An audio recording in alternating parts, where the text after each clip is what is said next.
Vamos a recibir a Kelly Olmos, es diputada nacional por Unión por la Patria, fue ministra de Trabajo de la Nación. Kelly, ¿cómo le va? Buenos días, bienvenida. Buenos días, muchas gracias por llamarme. Bien, el presidente hace algunos días en la apertura de sesiones ordinarias la llamó a la poeta. Sí, me dedicó ese concepto, entiendo que... porque en la sesión donde se debatió la reforma laboral, yo expuse un poema de la resistencia peronista, Oligarca Caballero. Claro. Pero bueno, es todo lo contrario de esa poesía suya a lo que plantea Milei, ¿no? Lo que fue la apertura de sesiones ordinarias fue realmente bastante ordinaria, digamos, ¿no?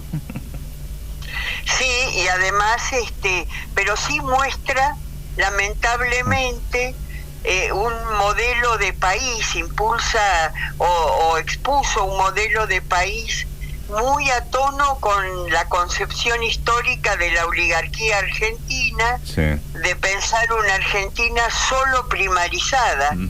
Y el problema es que esa Argentina primarizada no alcanza para darle un trabajo digno, aún siendo tan pocos como somos los argentinos. De 47 millones de argentinos no podríamos tener un trabajo con ingreso digno solo sobre ese diseño primarizado. En otra época se decía que la oligarquía tenía mucho poder económico, pero que tenía pocos votos. ¿Qué ha pasado en los últimos años para que esa oligarquía tenga votos? Bueno, yo creo que la pandemia tuvo bastante que ver, ¿no? Y creó o impulsó o fortaleció una cultura de mucho individualismo, donde frente a la crisis, en vez de pensar cómo construir un proyecto colectivo que nos permita recuperar un sendero con cierta dignidad, se impone el sálvese quien pueda. Claro, y también una falta de identidad, ¿no? Porque muchos trabajadores, en vez de pensar como trabajadores, piensan como empresarios, ¿o no?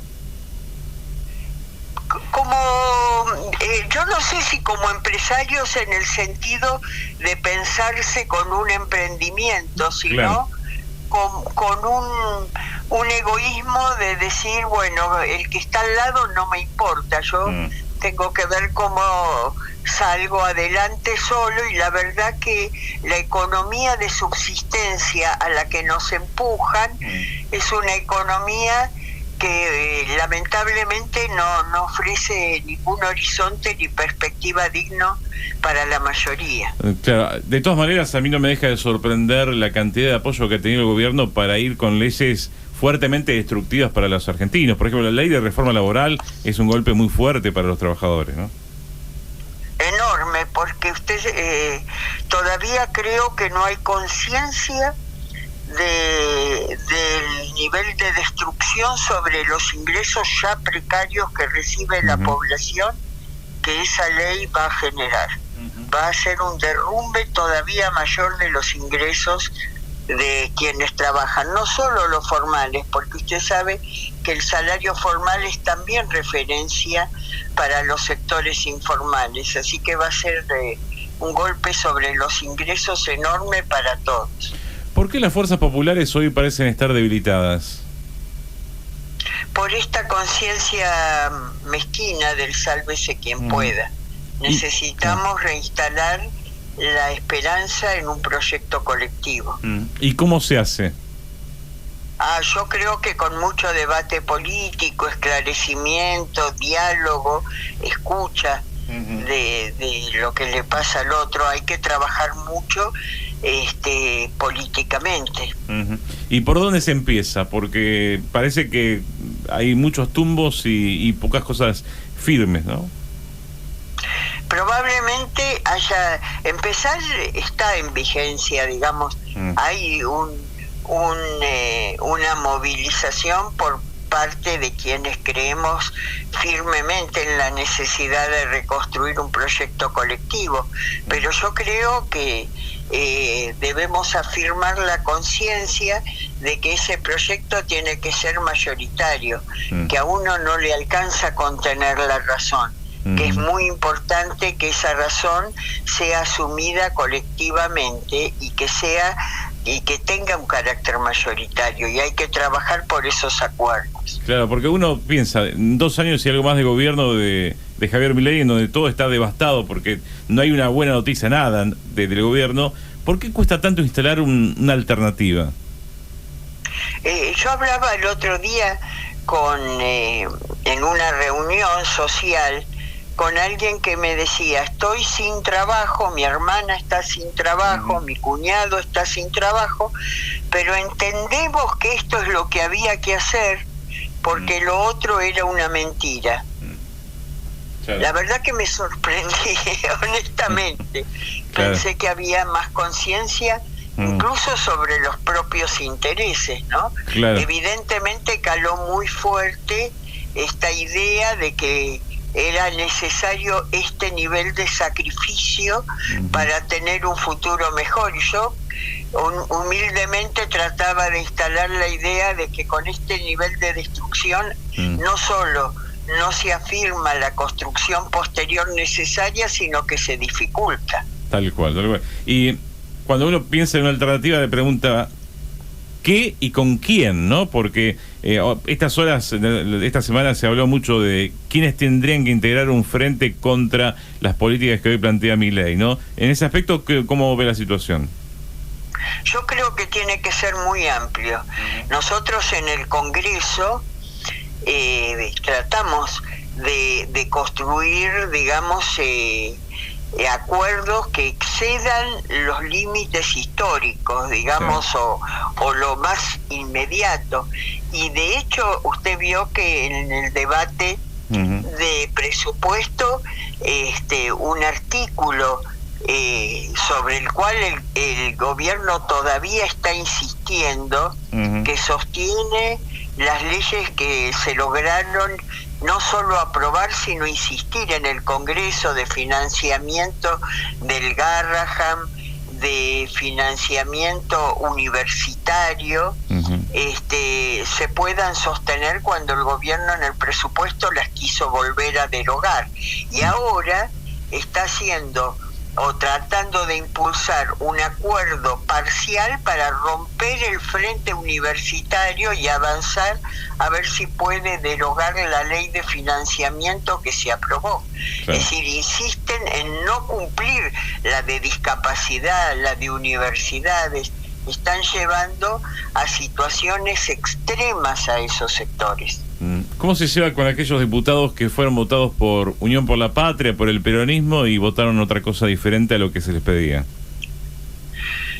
Bueno, depende de la capacidad de diálogo de algunos. Con algunos me llevo muy mal, naturalmente, y con otros trato de recomponer la capacidad de un diálogo reflexivo. Claro, y en ese diálogo reflexivo con esos que votaron a favor de la ley de reforma laboral estando en el peronismo, ¿qué encuentra, digamos, con el diálogo con esas personas?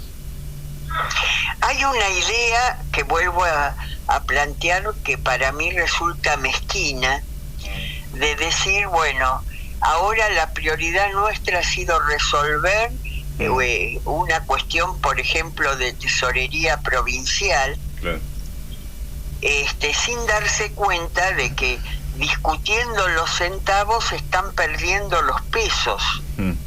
Porque la realidad es que las leyes sobre las que el gobierno logró avanzar están afirmando un modelo que está demoliendo los ingresos del Estado y la coparticipación. Entonces, y no solo eso, sino que está demoliendo la situación social en la base de sus propias provincias. Y sobre eso es lo que estamos insistiendo. No hay una salvación de carácter individual en el marco de un proyecto colectivo que es tan destructivo como el que estamos atravesando. Recién hablaba, Kelly, sobre a generar un frente lo más amplio posible, ¿no? Y hoy hablábamos si hay que hacer borrón y cuenta nueva, porque hay figuras que hoy plantean eso, que se cruzaron de bando, ¿no? Uno piensa en el caso de Pichetto, por ejemplo, ¿no? Pichetto podría estar volviendo, digamos, al peronismo. Bueno, de hecho me parece que sus gestos así lo indican. Y yo creo que nosotros tenemos que asumir esos regresos con mucha generosidad. Ahora, ¿quién va a encabezar? ¿Quién va a conducir? Eso es lo que falta todavía construir. Una conducción que sea capaz de abarcar, pero que también afirme la confianza en el pueblo y que podamos acordar explícitamente un proyecto de reconstrucción y desarrollo nacional. Claro, tendría que haber expuesto como plan de gobierno acordado y en el cual todos pongamos un esfuerzo en alcanzarlo. Claro, si bien hay varias figuras que han pegado el salto hacia otro bando político, el caso de Pichetto es como un caso emblemático, ¿no? Porque inclusive fue candidato a vicepresidente de Macri en el 2019, ¿no? Sí, después de haber sido presidente del bloque del peronismo en el Senado durante 12 años y de una vida completa entregada al peronismo, ¿no? El principio de Macri fue, recordemos, un planteo donde él decía: tengo un proyecto para seguir con lo que está bien y solo modificar lo que está mal, sin explicitar muy bien qué era cada cosa, ¿no? Pero bueno, finalmente vino de la mano de la primera etapa de Toto Caputo, cuyo diseño para la Argentina está claro. Él quiere que la Argentina sea Perú. Y Perú es un país con 70% de precariedad laboral y con un sistema político sumamente débil, donde la democracia cada día es más formal y está en manos el gobierno de un presidente del Banco Central que lleva 25 años de continuidad y que nadie votó. Recién hablaba, cuando hablábamos de Pichetto, el tema es quién va a encabezar ese frente posible que se pueda plantear en el 2027, ¿no? ¿Hay alguna figura que se destaque hoy en la Argentina que pueda encabezar? Yo creo que hay varias, sobre todo a nivel de los gobernadores de la provincia de Buenos Aires, Kicillof, de La Rioja, Quintela, de La Pampa, el ex gobernador de Santiago del Estero. No quiero seguir detallando porque seguro me voy a olvidar, pero yo le digo con total honestidad: el peronismo tiene los mejores cuadros en el tema que se pida. Necesitamos darle a eso darle una encarnadura al proyecto político que pueda contener esos cuadros en función de un proyecto de reconstrucción y desarrollo de vuelta de la Argentina. Kelly, sabiendo que no tiene la bola de cristal, ¿qué se puede esperar para el 2026?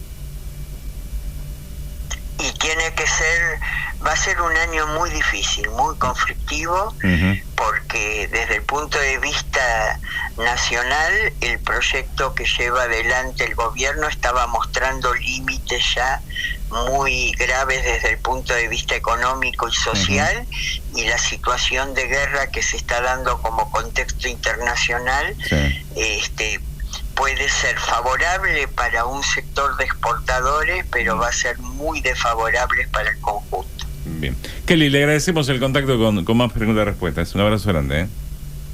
A ustedes por llamarme, muy amables. Igualmente.